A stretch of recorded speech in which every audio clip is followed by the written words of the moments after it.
Welcome to the Footbridge Media Weekly Round-Up, where we take online marketing and contractor-adjacent news, boil it down to a few talking points, so you can learn a little bit without wasting too much time in your day. It's a holiday week, so we're doing this a little early this week.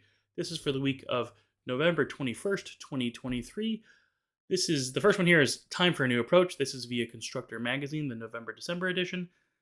This is a magazine that's published by the Associated General Contractors of America.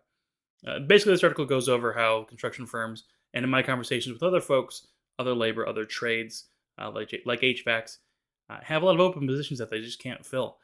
The labor shortage is primarily because of a skills shortage. On top of some other folks have safety concerns. There are some candidates who just can't pass basic safety and drug tests.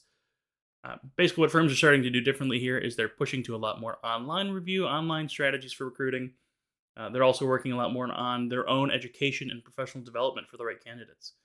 But the article suggests that moving forward, a way as an industry to try to fix this huge gap that they have is that some education investment should be spent for construction industry and for trades, as well as for higher ed. And I think their article pointed out like a 5x difference between pushing folks toward college versus pushing folks toward a trade or construction industry education. So an interesting one, something that we'll have to keep an eye on over time to see how well that pans out.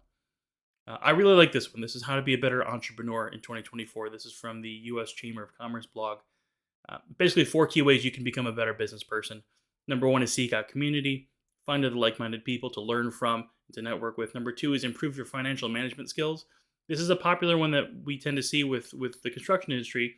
A lot of people are great tradespeople. They're great technicians, but they haven't run a business before, and you don't know what you don't know when it comes to financial stuff.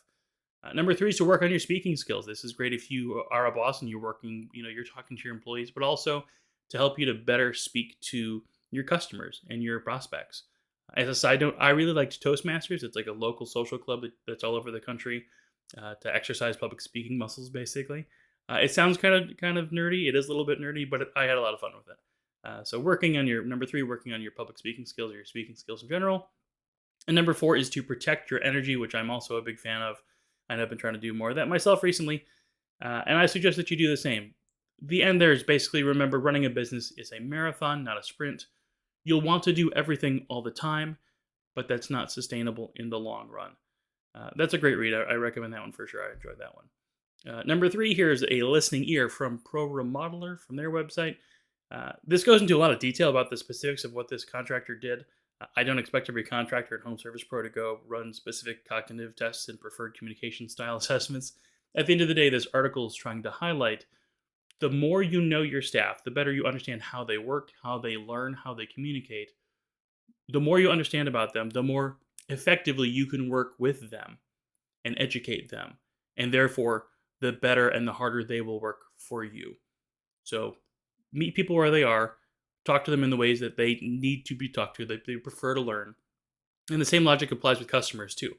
Understanding, actively listening, figuring out what a customer needs. Some customers really want to be in the loop for every detail. Some others don't care at all. They just want the job to be done.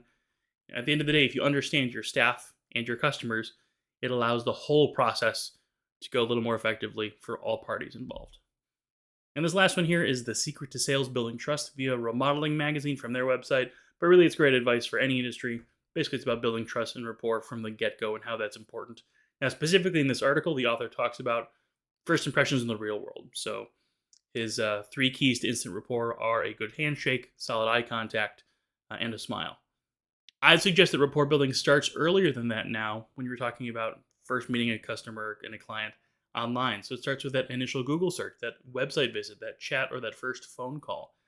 You won't even get the chance to show how firm your handshake is if you scare away a client with a difficult-to-use website, if you're not answering your phone within the first few rings, or if you've got more bad reviews online than good.